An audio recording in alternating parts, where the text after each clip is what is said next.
지난 금요일 뉴욕 한인회관에서 평화의 소녀상 제막식이 거행됐습니다.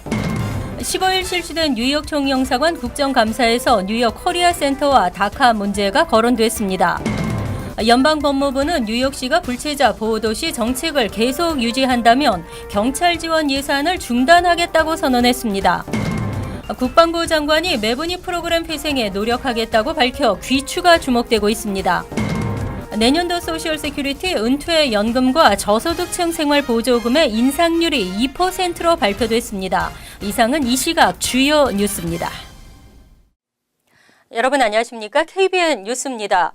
뉴욕 한인회관에 평화의 소녀상이 세워졌습니다. 지난 금요일 열린 제막식에는 지역 정치인과 주류 언론까지 참석해 큰 관심을 끌었는데요. 한인회관에 설치된 소녀상은 이동할 수 있게 만들어져 순회 전시도 가능합니다. 보도에 지한샘 기자입니다. 뉴욕 한인회관에 설치된 평화의 소녀상이 마침내 모습을 드러냈습니다. 1, 2, 3. 천천히. 박수 부탁드립니다. 뉴욕 한인회는 지난 금요일 평화의 소녀상 제막식을 열고 한인 이민 역사 박물관에 세워지는 소녀상을 공개하는 시간을 가졌습니다. 미 동북부 최초 소녀상이라는 역사적인 순간을 기념하기 위해 캐롤린 말로니 연방 하원의원, 일레인 필립스 뉴욕주 상원의원, 에드워드 브라운스타인 뉴욕주 하원의원 등 지역 정치인과 한인 단체장, 한인들이 자리를 함께했습니다.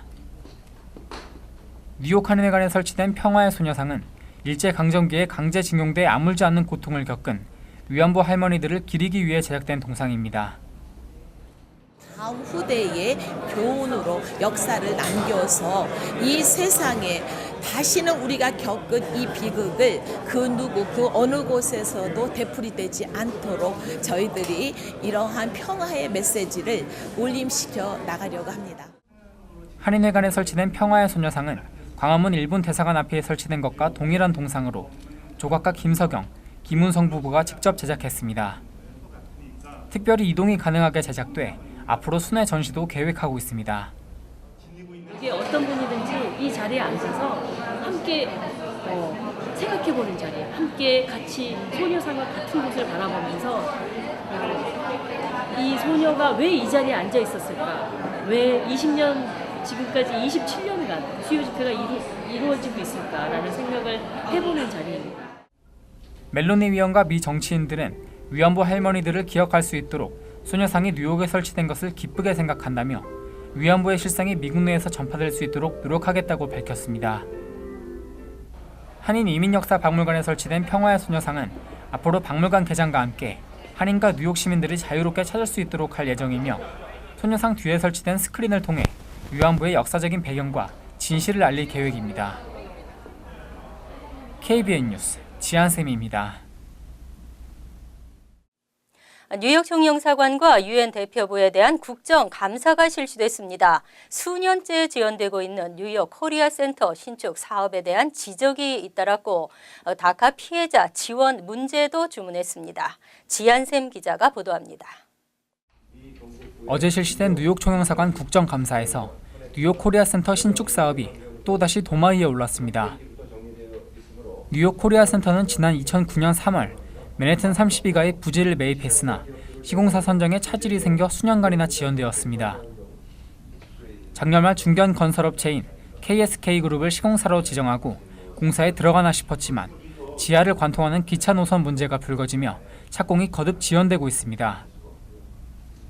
국회 외교통일위원회 소속 더불어민주당 이인영 위원은 일단 예산부터 확보하고 나중에 늘려가자는 식으로 진행하는 것이 아니냐며 당초 2018년 11월 완공 예정이었던 뉴욕 코리아 센터가 2019년 12월과 2020년 3월로 두 차례에 걸쳐 연기된 점, 초기 예정 예산이 637억 원에서 771억 원까지 늘어난 점을 들어 지적했습니다.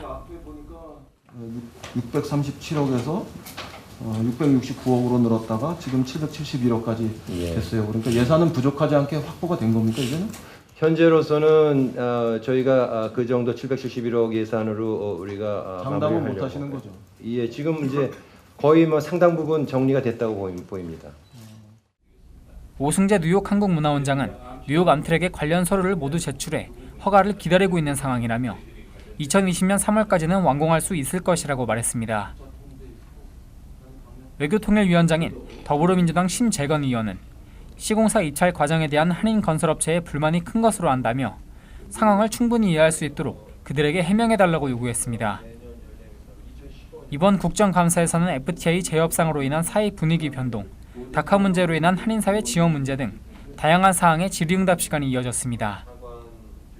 국정감사 후에는 일부 의원들이 뉴욕 한인회를 찾아 이번에 새롭게 설치된 평화의 소녀상에 헌화하고 위안부 피해 할머니들의 넋을 기리는 시간을 가졌습니다. KBN 뉴스 지한샘입니다. 뉴욕시가 연방정부 예산 삭감 위협에도 굴하지 않자 이번에는 법무부가 직접 나섰습니다. 법무부는 뉴욕시가 불체자 보호도시 정책을 계속 유지한다면 경찰 지원 예산을 중단하겠다고 선언했습니다. 연방법무부는 최근 뉴욕시가 범법 이민자에 대한 신원 정보를 연방 이민당국과 공유하지 않는 것은 연방법에 위배된다며 오는 27일까지 관련 규정을 개정하지 않으면 경찰 지원 예산을 중단하겠다고 통보했습니다. 뉴욕시는 지난해 경찰 지원 예산 에드워드 번 메모리얼 저스티스 어시스턴스 그랜트로 4,300만 달러를 받았습니다. 이번 소환은 뉴욕시에 대한 마지막 경고로 알려졌습니다. 뉴욕시는 주요 강력 범죄가 아닌 이상 일반 범법 이민자의 신원 정보와 신병을 ICE에 넘기지 않으며 뉴욕시 모든 사법기관과 정부기관은 이민자의 신분 정보 등을 묻지 못하도록 하고 있습니다. 그럼에도 ICE는 법원에서 이민자들을 강제로 체포하고 연행하고 있습니다. 트럼프 대통령의 불체자 보호도시 제재가 법적 한계에 부딪히자 법무부는 자체적으로 경찰 지원 예산 중단을 선택한 것입니다. 제프 세션스 법무부 장관은 뉴욕시, 시카고와 시카고가 위치한 쿡 카운티, 필라델피아, 뉴올리언스 등의 지방정부에 대해 시민들보다 범법 불체자를 더욱 중요하게 여기고 있다며 강하게 비난했습니다. 빌 드블라지오 시장은 이에 대해 법적으로 대응할 준비가 돼 있다고 밝혔습니다. 매분위 프로그램에 대한 개선안이 발표됐습니다. 닫혀져 있는 매분위 프로그램이 다시 열릴 수 있을지 귀추가 주목되고 있습니다. 13일 정치 전문 매체 더힐은 제임스 매티스 국방장관이 지난해 중단된 매분위 프로그램 회생을 위해 노력하고 있다고 말했다고 전했습니다. 매티스 장관의 발언 이후 매분위 프로그램이 계속 유지될 것이라는 전망이 나오고 있습니다. 2008년부터 시행된 매분위 프로그램은 2016년 9월 30일 시효가 만료되면서 위기를 겪었지만 1년 연장이 결정됐고 그동안 만여 명의 외국인이 미군에 입대했습니다. 매분위 프로그램은 기초 군사 훈련을 마치면 영주권 절차 없이 바로 시민권을 획득할 수 있어 이민자들에게 인기가 많았습니다. 하지만 외국인 입대가 안보에 잠재적 위험이 될 수 있다는 주장이 제기되면서 신원조회가 대폭 강화됐고 1,800명의 입대가 전면 취소될 위기에 놓였습니다. 특히 이 중 1,000여 명은 입대 대기 기간 중 비자가 만료돼 입대 결정이 취소되면 즉각 추방 위기에 처하게 됩니다. 국방부는 같은 날 영주권 소지 입대자들의 신원조회를 대폭 강화하는 규정 개선안을 발표했습니다. 입대 후 기초 군사 훈련을 받기까지 최대 1년이 소요될 것으로 보입니다. 또 시민권에 대한 규정도 변경됐습니다. 자대에 배치돼 최소 180일이 지나야 시민권을 받을 수 있도록 했습니다. 개선안은 13일부터 시행되고 있습니다. 내년도 소셜 시큐리티 은퇴 연금의 인상률이 발표됐습니다. 2%가 올라 1인 27달러, 부부 46달러가 오르고 SSI 경우에는 부부 최대 1,125달러가 됩니다. 최근 연방사회보장국은 내년 사회보장연금이 2% 인상된다고 밝혔습니다. 사회보장국은 매년 연방노동부가 집계한 소비자 물가지수를 기준으로 연금과 생계보조비 SSI의 인상률을 결정하고 있습니다. 이번 2% 인상은 지난 2012년 3.6% 이후 6년 만에 최고 폭입니다. 이에 따라 SSA 수혜자 6,100만여 명은 2008년 1월부터 SSI 대상자는 올 12월 29일부터 인상된 금액을 받게 됩니다. 개인 연금 생활자는 1인 평균 월 27달러, 부부 46달러가 오르게 되고 SSI는 최대 지급액이 1인 월 750달러, 부부는 1125달러로 인상됩니다. 정부의 사회복지 경비 지출이 증가하면서 사회보장세를 부과하는 임금의 한도도 지속적으로 올라가고 있습니다. 사회보장세가 부과되는 소득 상한선은 올해 12만 7,200달러에서 내년에는 1.2% 오른 12만 8,700달러로 조정됐습니다. 이에 따라 전체 납세자 1억 7,500만 명 가운데 1,200만 명의 사회보장세 부담이 늘어날 전망입니다. 한편 한국과 미국은 한미 사회보장협정에 따라 연금 가입 기간을 합산해 미국 연금을 받을 수 있으며 미국 연금을 한국에서도 수령할 수 있습니다. 미국의 공립학교에 한국어반을 개설하고 한국어 교사 양성 사업을 하고 있는 미주 한국어재단이 기금 모금 행사를 개최합니다. 재단 측은 더 많은 한국어반 개설을 위해 한인들의 관심을 당부했습니다.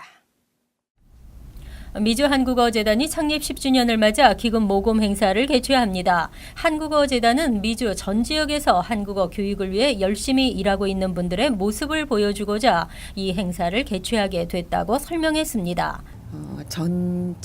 미주 전 지역 그리고 세계를 향하여 나가는 한국어 반을 위해서 열심히 뛰는 저희 미주 한국어재단을 밀어주십시오.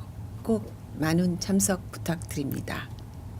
10년 전 한국어 정규 과목 추진위원회로 출발한 미주 한국어재단은 10년 동안 한국어가 미국의 정규 학교에서 정식 과목으로 채택되기 위한 운동을 해왔습니다. 그동안의 성과로 현재 뉴저지 팰리세이드 파크 중고등학교 등 6개 학교에서 이미 한국어 수업이 진행되고 있으며 브루클린 16학군 6개 학교에서 한국어 문화교실이 개설될 예정입니다. 한국어재단 이경호 이사는 갈라에 많은 한인 동포가 참여해야 한국어 세계화에 큰 도움이 된다고 강조했습니다. 이 갈라를 통해서 저희들이 좀 더 구체적으로 또 한국 정부와도 좀 더 힘있게 저희들의 뜻을 펼 수가 있습니다. 많이 협조해 주시기 바랍니다. 감사합니다. 미주 한국어재단 창립 10주년 기념 갈라는 오는 19일 오후 6시 포트리 더블트리 호텔에서 개최됩니다. ID NYC 발급이 지역적 편의를 위해 곳곳에서 진행되고 있습니다. 17일부터 30일까지는 베이사이드 KCS에서 임시 신청센터가 운영됩니다. 17일부터 30일까지 베이사이드에 있는 KCS 커뮤니티 센터에서 뉴욕시 신분증 임시 신청센터가 운영됩니다. 지역 주민들이 보다 쉽고 편리하게 ID NYC를 신청하도록 돕기 위한 것입니다. 17일 KCS의 린다리 사무총장과 뉴욕 시장실 이민서비스국 관계자 그리고 지역 단체장 등은 기자회견을 열고 신청센터 운영 일정 등을 설명할 예정입니다. ID NYC는 14세 이상 뉴욕시 거주자 는 신분에 상관없이 누구나 신청할 수 있습니다. 다만 거주지가 불분명한 경우에는 비영리 단체나 종교단체, 병원 등으로부터 증명서를 발급받아야 신청할 수 있습니다. ID NYC 소지자는 뉴욕시 주요 문화시설 33곳에 대해 1년간 무료 회원이 될 수 있고 각종 콘서트와 박물관 티켓이 할인되며 뉴욕시 83개 관광명소 패스 구입 시에도 25%의 할인 혜택이 주어집니다. 한편 ID NYC는 지난 2014년 빌 드블라지오 시장의 취임과 함께 본격적으로 추진돼 뉴욕 시민 10명 중 1명은 ID NYC를 발급받은 것으로 추산됐습니다. 한인도 9천여 명에 이르는 것으로 알려졌습니다. 마리오 쿠오모 브릿지가 일부는 개통됐고 나머지는 내년 가을 완공을 앞두고 있습니다. 본격적인 융자 상환 시기에 맞춰 내년부터 통행료 인상이 불가피한 것으로 나타났습니다. 정부 예산감시 시민단체인 시민예산위원회가 12일 공개한 보고서에 따르면 쿠오모 브릿지 신축 프로젝트는 총 40억 달러의 예산으로 진행되고 있습니다. 이 40억 달러는 뉴욕주 사회 기반시설 예산, 연방교통부의 융자, 뉴욕주 스로웨이 채권 등인데 전체 프로젝트가 마무리되는 내년부터는 상환해야 합니다. 보고서는 본격적인 융자 상환 시기에 맞춰 10.7달러로 통행료 인상이 불가피하다고 적고 있습니다. 현행 왕복 $5인 통행료를 배 이상 인상해야 한다는 분석입니다.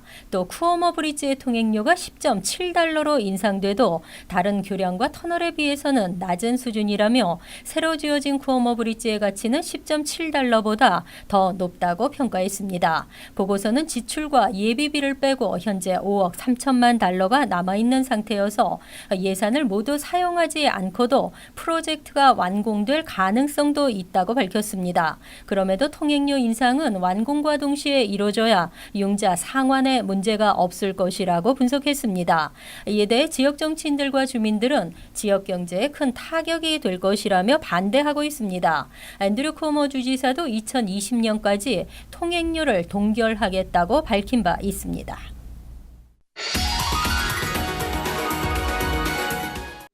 이어서 LA 지역 한인사회 소식입니다. 최문순 강원도지사를 비롯한 평창 올림픽 홍보단이 LA에서 2018 평창 동계 올림픽을 알리는 본격적인 홍보에 나섰습니다. LA시 의회는 오늘 LA시청에서 2018 평창올림픽 홍보단의 LA 방문을 기념하고 두 도시 간 협력 관계 증진을 위한 감사패를 최문순 지사에게 수여하고 평창 동계올림픽의 성공적인 개막을 기원했습니다. 이에 대해 최문순 지사는 올림픽 개막이 100여일 남은 가운데 뉴욕과 LA에 이어 전 세계적으로 평창 동계올림픽을 알리는 홍보 활동에 더욱 박차를 가할 계획이라고 전했습니다. 이제 우리 올림픽이 얼마 남지 않아서 우리 한인들이 많이 살고 있는 이 지역, 그리고 또 미국 분들이 동계올림픽을 굉장히 좋아합니다. 그래서 올림픽 초청을 하기 위해서 왔습니다. 그래서 공식 초청을 오늘 하고 또 이어서 열리는 한인 축제에도 가서 열심히 홍보 활동해서 남은 기간 동안 이 미국 서부 지역에서 이제 올림픽 바람이 일어날 수 있도록 할 생각입니다. 한편 최문순 지사는 올해 LA 한인 축제 퍼레이드에 그랜드 마샬로 참석하고 미체육계 관계자들과 간담회를 갖는 등 평창 동계올림픽 홍보 활동을 이어간 후 오는 15일에 귀국할 예정입니다. 캘리포니아주에 A형 간염 사태가 확산되면서 주 당국이 비상사태를 선언하고 대책 마련에 나섰습니다. 주류 언론에 따르면 제리 브라운 캘리포니아 주지사는 오늘 샌디에고, 산타크루즈, LA 카운티 등 캘리포니아주 지역에 A형 간염 사태가 확산됨에 따라 주 비상사태를 선언하고 간염 확산 예방에 총력을 다할 것이라고 밝혔습니다. 이와 관련해 캘리포니아 공중보건국은 가장 효과적인 예방법은 백신 접종인 만큼 더 많은 양의 백신을 확보할 계획이라고 전했습니다. 한편 캘리포니아주에서 현재까지 A형 간염에 감염된 환자는 570여 명으로 이 가운데 최소 18명이 숨진 것으로 알려졌습니다. 간추린 소식입니다. 14일 오전 7시 러가디아 공원 터미널 B에서 미시간주 파밍턴 거주 70세 존 박 씨는 항공사 직원과 항공 화물 비용 $50를 두고 언쟁을 벌이던 중 카운터에 가방을 내려놓으며 가방 안에 폭발물이 있다고 말했습니다. 직원이 가방을 가져가라고 소리쳤으나 박 씨는 가져가지 않았고 폭발물 처리반이 출동했으며 공항은 폐쇄되고 승객들은 대피하는 소동이 벌어졌습니다. 박 씨는 현장에서 체포됐습니다. 홈커밍 주말 행사가 한창인 14일 밤 버지니아 주립대학에서 총격 사건이 발생했습니다. 당국과 지역 언론에 따르면 총기 난사로 즉각 경찰이 출동해 캠퍼스를 폐쇄하고 범인을 수색했으며 한 명은 위독한 상태입니다. 용의자는 흰색 스웨터를 입은 남자인 것으로 알려졌습니다. 앞서 텍사스 공과대학에서도 지난 9일 총격 사건이 발생해 경찰 한 명이 숨졌습니다. 2017 법조계 동향 보고서에 따르면 뉴욕주의 시간당 평균 변호사 수임료는 $297로 전국에서 최고를 기록했습니다. 다음은 커네티컷주 $296, 워싱턴 DC는 $292로 조사됐습니다. 뉴저지주는 $272로 6번째 이름을 올렸습니다. 뉴욕시는 도시별 평균 변호사 수임료 순위에서도 $344로 가장 높았습니다. 우버 이용객 수가 처음으로 옐로캡을 넘어섰습니다. 뉴욕타임즈에 따르면 지난 7월 한 달간 우버 이용 건수는 모두 28만 9천 건으로 옐로캡 이용 건수 27만 7천 건을 초과했습니다. 옐로캡 운행이 적은 맨해튼 이외의 보로 지역에서 우버 이용이 급증했기 때문으로 분석됐습니다. 특히 퀸즈의 세인트 알반스의 경우 주중 이용객이 지난해에 비해 3배 이상 급증했습니다.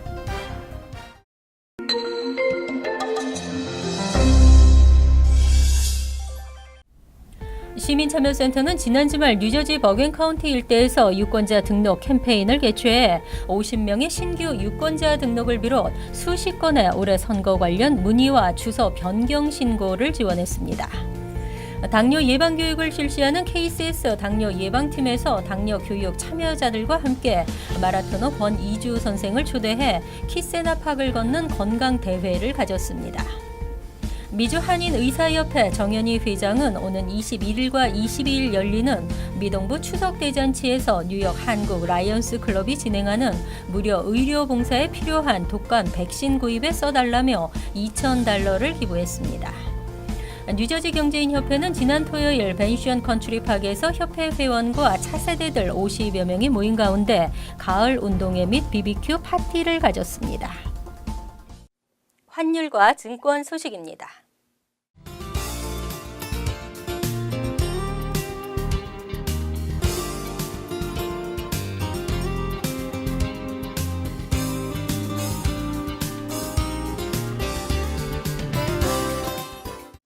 이어서 날씨입니다. 화요일은 맑고 화창하겠지만 쌀쌀하겠습니다. 1년 전 10월 17일은 81도까지 오르며 더웠지만 내일은 낮 최고 기온은 60도, 섭씨 16도, 밤 최저 기온은 48도, 섭씨 9도로 예상됩니다. 수요일은 화창하겠고 완연한 가을 날씨를 보이겠습니다. 목요일은 높고 맑은 가을 하늘이 펼쳐지겠습니다. 이상으로 KBN 뉴스를 마칩니다. KBN과 함께 편안한 하루 되시기 바랍니다.